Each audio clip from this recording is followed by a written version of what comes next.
Hey guys, we're here, Watches and Wonders Geneva 2022, just about to check out Jaeger-LeCoultre and the brand with the new Polaris Perpetual in its portfolio, now at over 30 grand. So it's not one of those more competitively priced Perpetual watches from Jaeger, but it still looks bonkers and I'm excited to go hands-on with it. So let's do that right now.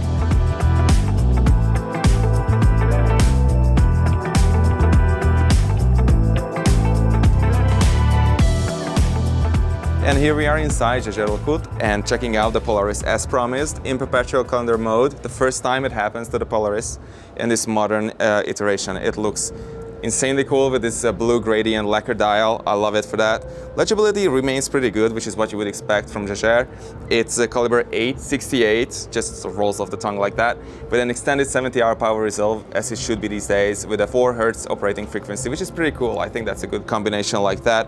It remains pretty slim at about 12 millimeters, so that should wear right on the steel bracelet. It just combines the sporty nature of the Polaris with this added functionality. It does have a quick set pusher with which you can adjust every single indication upwards. So you better not leave this in the drawer for like 2 years, because then you have to just get at it. But yeah, it has all the right reasons to wear it. 100 meters water resistance, which is more than enough for a watch like this with an integrated steel bracelet.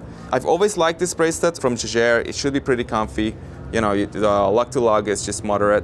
So yeah, 42 millimeters by 12, that makes it nicely wearable and again, really legible. I love it for that. The price is a bit steep at $29,600 US, and if you want to go even higher, you can get it in a gold version as well on a rubber strap and a leather strap. So this is the new Polaris with the perpetual calendar movement, and we will bring you more watch novelties from Watches and Wonders 2022 on aBlogtoWatch.com. Thanks.